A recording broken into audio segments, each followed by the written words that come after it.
Friends, welcome to my channel tips on mathematics. So आज class 10 का chapter 5 समांतर श्रेणी के बारे में पढ़ेंगे। इससे पहले के वीडियो में हमने उदाहरण 11, 12 और 13 को किया था। इस वीडियो में हम उदाहरण नंबर 14, 15 और 16 को कवर करेंगे। तो वीडियो स्टार्ट करते हैं। इसमें 2 पॉइंट है। तो पहला नंबर हमारा क्या है, प्रथम 1000 धनात्मक पूर्णांक, और दूसरा क्या है हमारा प्रथम n धनात्मक पूर्णांक। तो इसको सॉल्व करते हैं। प्रश्न में बोला जा रहा है कि प्रथम 1000 धनात्मक पूर्णांक, तो इसमें जो संख्याएं होंगी वो क्या होगा, धनात्मक पूर्णांक होगा। तो हम क्या कहाँ से स्टार्ट करेंगे, तो हम 1 से स्टार्ट करेंगे। 1, 2, 3, ऐसे ही इसका जो अंतिम पद होगा, जो लास्ट वाला पद होगा वो कितना होगा, 1000 होगा, क्योंकि प्रथम से लेकर 1000 धनात्मक पूर्णांक लिया जा रहा है। यहाँ पर जो पदों की संख्या है वो हमारा कितना है, 1000 है। तो जो लास्ट पद होगा वो कितना होगा, हमारा 1000 होगा। तो इसमें a हमारा क्या है, 1 है। d हमारा कितना हो जाएगा, दूसरे वाले पद से पहले वाले पद को माइनस कर देंगे, तो d हमारा क्या हो जाएगा, 1। ऐसे ही यहाँ पर an भी लिख सकते हैं, इसको हम l भी लिख सकते हैं। तो an या l हमारा कितना है, 1000 है। अब हमें निकालना है पदों का योग। हम जानते हैं Sn बराबर क्या होता है, n/2 2a plus n minus 1 into D. और दूसरा फॉर्मूला जो होता है वो क्या होता है, Sn बराबर n/2 a प्लस l। दोनों से ही सॉल्व करेंगे तो आंसर हमारा क्या आएगा, सेम आएगा। तो पहले वाले वीडियो में हमने कौन सा वाला फॉर्मूला यूज किया था, ये वाला फॉर्मूला यूज किया था। इस वीडियो में हम ये वाला फॉर्मूला यूज करके आंसर निकालेंगे। ऐसा इसलिए करेंगे, इसमें क्या दिया हुआ है हमारा, इसमें हमारा जो लास्ट पद है an, l दिया हुआ है। तो l दिया हुआ है, तो हम ये वाला फॉर्मूला यूज करके इसका आंसर निकालेंगे। तो n हमारा कितना है, 1000 पद है इसमें। तो यहाँ पर 1000 बटा 2, a हमारा कितना है, 1 है, प्लस l हमारा कितना है, 1000। इसको हम डिवाइड करेंगे तो कितना आ जाएगा, 2 पंजे 10, 2 0। यहाँ पर इसको क्या करेंगे, प्लस करेंगे तो हमारा 1001 आएगा। अब क्या करना है, इन दोनों को गुणा करना है। तो गुणा करने के बाद कितना आ रहा है यहाँ पर, 5,05,000। अतः प्रथम 1000 धनात्मक पूर्णांक का योग 5,05,000 है। तो ये क्या है, हमारा फाइनल आंसर है। अब इसमें सेकंड पॉइंट को करते हैं। प्रथम n धनात्मक पूर्णांक है, मतलब इसमें धनात्मक पूर्णांक लिया जाएगा। प्रथम मतलब 1 से शुरू होगा, 1, 2, 3, ऐसे ही जो पदों की संख्या है वो कितना है, हमारा n है। तो इसमें a हमारा कितना है, 1। d हमारा कितना हो जाएगा, दूसरे वाले पद से पहले वाले पद को माइनस कर देंगे तो 1 आएगा। ऐसे ही पदों की संख्या जो n है वो कितना है, हमारा n ही है। अंतिम पद क्या है, an बराबर n। अब हमें निकालना है कि प्रथम n धनात्मक पूर्णांकों का योग। हम जानते हैं Sn बराबर n/2 a प्लस l। तो यहाँ पर n निकालना है, n पदों के लिए निकालना है, तो यहाँ पर Sn हो जाएगा। और यहाँ पर n हमारा कितना है, n ही है, n/2। a हमारा 1 है, प्लस l हमारा कितना है, लास्ट पद जो an को l भी लिख सकते हैं, तो वो हमारा कितना है, n है, n/2। इसको हम कैसे लिख सकते हैं, 1 प्लस n या n+1, बात एक ही है, n+1। तो Sn हमारा कितना आ गया है, n/2 n+1। अतः प्रथम n धन पूर्णांक का योग n/2 n+1 है। तो ये क्या है, हमारा फाइनल आंसर है। क्लास 10 के मैथ और साइंस के वीडियो देखने के लिए प्लेलिस्ट को चेक करें और वीडियो को ज़्यादा से ज़्यादा शेयर करें। नेक्स्ट हम उदाहरण नंबर 15 को करते हैं। संख्याओं की उस सूची के प्रथम 24 पदों का योग ज्ञात कीजिए जिसका nवां पद an बराबर 3 + 2n से दिया जाता है। तो इसमें हमारा क्या दिया हुआ है, an दिया हुआ है, और यहाँ पर बोला जा रहा है कि प्रथम 24 पदों का योग ज्ञात करना है। an हमारा कितना है, 3 + 2n। तो प्रश्न में nवां पद दिया हुआ है, तो n का मान रख के हम सूची प्राप्त कर सकते हैं। जैसे n के स्थान पर 1 रखेंगे, 2 रखेंगे, 3 रखेंगे, ऐसे ही रखने के बाद हमें सूची प्राप्त हो जाएगा। तो यहाँ पर n के जगह पे हम 1 रखेंगे, तो a1, तो यहाँ पर क्या हो जाएगा, 3 + 2 × 1, n की जगह पे 1 रखेंगे।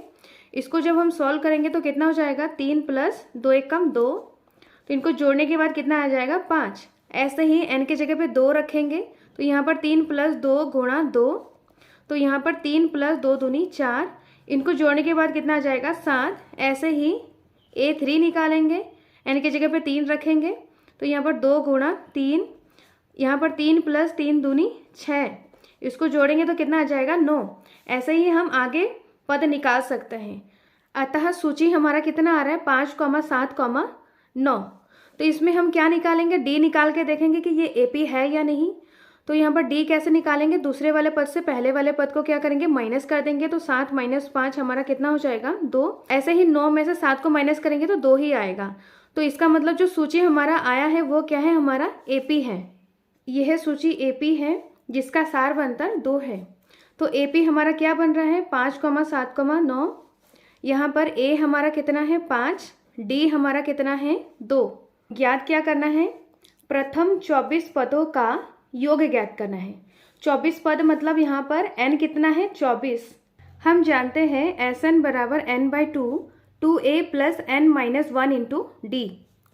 तो यहाँ पर Sn हमारा कितना है 24 बराबर यहाँ पर 24/2, 2a हमारा कितना है 5 प्लस 24 - 1 और d हमारा कितना आ रहा है 2। इसको सॉल्व करते हैं तो 2 1 कम 2, 2 दूनी 4, इसको जब डिवाइड करेंगे तो 12 आ जाएगा। 5 दूनी 10 प्लस यहाँ पर 24 में से 1 गया 23 गुणा 2, 12 10 प्लस यहाँ पर इन दोनों को गुणा करेंगे तो कितना आ जाएगा 2 3 6, 2 दूनी 4। इनको प्लस करने के बाद कितना आएगा हमारा 56। अतः सूची के प्रथम 24 पदों का योग 672 है। ये क्या है, हमारा फाइनल आंसर है। नेक्स्ट हम उदाहरण नंबर 16 को करते हैं। ये हमारा लास्ट क्वेश्चन है। टीवी सेट का निर्माता तीसरे वर्ष में 600 टीवी तथा 7वें वर्ष में 700 टीवी सेटों का उत्पादन करता है, यह मानते हुए कि प्रत्येक वर्ष उत्पादन में एक समान रूप से एक निश्चित संख्या में वृद्धि होती है। ज्ञात कीजिए कि इसमें पहला पॉइंट क्या है, प्रथम वर्षों में उत्पादन, दूसरा पॉइंट है 10वें वर्षों में उत्पादन, तीसरा पॉइंट है प्रथम 7 वर्षों में कुल उत्पादन। इन तीनों पॉइंट का हमें आंसर ज्ञात करना है। प्रश्न में क्या बोला जा रहा है कि प्रत्येक वर्ष उत्पादन में एक समान रूप से एक निश्चित संख्या में वृद्धि होती है। तो इसको हम इस प्रकार से लिखेंगे, प्रश्न अनुसार प्रत्येक वर्ष उत्पादन में समान रूप से एक निश्चित संख्या में वृद्धि होती है। जैसे पहले, दूसरे, तीसरे वर्षों में उत्पादित टीवी सेटों की संख्या एक एपी होगा। टीवी उत्पादित किया जा रहा है वो समान रूप से एक निश्चित संख्या में वृद्धि होती है, इसलिए इसे हम एक एपी मानेंगे। तीसरे वर्षों में मतलब A3 बराबर कितना हो जाएगा 600, 7वें वर्ष में 700 टीवी, तो यहाँ पे A7 बराबर कितना है हमारा 700। तो AN वाले फॉर्मूले से हम इसको सॉल्व करेंगे। तो A3 को हम कैसे लिख सकते हैं, A प्लस 3 - 1 इंटू D बराबर 600। तो यहाँ पर A प्लस 2D बराबर 600। तो ये हो गया हमारा समीकरण नंबर 1। ऐसे ही दूसरा समीकरण यहाँ से निकालेंगे। A7 को क्या लिख सकते हैं हम AN वाले फॉर्मूले से, A प्लस 7 - 1 इंटू D बराबर 700। तो A प्लस 6D बराबर यहाँ पे क्या हो जाएगा 700। तो ये हमारा हो गया समीकरण नंबर दूसरा। अब समीकरण 1 तथा 2 से हम क्या करेंगे, A और D का मान निकालेंगे। समीकरण 1 तथा 2 से तो इसको हम क्या करेंगे, घटाने पर इसका क्या हो जाता है, साइन बदल जाता है। प्लस का माइनस, यहाँ पर प्लस का यहाँ पर माइनस हो जाएगा। यहाँ पर माइनस का A प्लस का A यहाँ पर कैंसिल हो जाएगा। माइनस प्लस क्या हो जाएगा माइनस, तो 6 में से 2 गया 4, D बड़ी संख्या के सामने माइनस तो यहाँ पर माइनस आ जाएगा। इन दोनों को माइनस करने के बाद क्या आ जाएगा 100, बड़ी संख्या के सामने माइनस है तो माइनस आ जाएगा, माइनस से माइनस कैंसिल। अब यहाँ पर D बराबर कितना हो जाएगा 100 बट्टा जो 4 है वो बराबर किधर आएगा, तो बट्टे में आ जाएगा। तो यहाँ पर इसको डिवाइड करेंगे तो यहाँ पर 4 एकम 4, 4 दूनी 8 और यहाँ पर 4 पंजे 20। तो जो D आ रहा है वो हमारा कितना आ रहा है 25। अतः प्रथम वर्ष में उत्पादित टीवी सेटों की संख्या 550 है। तो ये हमारा पहला पॉइंट का आंसर निकल गया है। अब हम सेकंड पॉइंट को करेंगे। सेकंड पॉइंट में क्या बोला जा रहा है कि 10वें वर्ष में उत्पादन, तो 10वें वर्षों को हम क्या लिखेंगे, A10। तो इसको हमें क्या करना है, निकालना है। तो A10 को हम AN वाले फॉर्मूले से कैसे लिख सकते हैं, A प्लस N हमारा कितना है 10 माइनस 1 इंटू D। तो A प्लस यहाँ पर क्या हो जाएगा 9D, 550 प्लस 9, D हमारा कितना है 25, 550 प्लस इनको गुणा करने के बाद कितना आएगा हमारा 225। अब इन दोनों को जोड़ेंगे तो हमारा कितना आ जाएगा 775। तो A10 जो हमारा 10वें वर्ष में उत्पादन वो कितना आ रहा है हमारा 775। अतः 10वें वर्ष में उत्पादित टीवी सेटों की संख्या 775 है। ये क्या है, इसका आंसर है। अब थर्ड पॉइंट को करेंगे। थर्ड पॉइंट में क्या है, प्रथम 7 वर्षों में कुल उत्पादन। तो इसमें ये बोला जा रहा है कि प्रथम से लेकर 7 वर्ष तक कुल उत्पादित टीवी सेटों की संख्या हमें क्या करना है, ज्ञात करना है। तो इसमें हमें SN निकालना है, मतलब S7 निकालना है। SN बराबर क्या होता है, N/2 2A plus N minus 1 into D। तो S7, तो यहाँ पर 7/2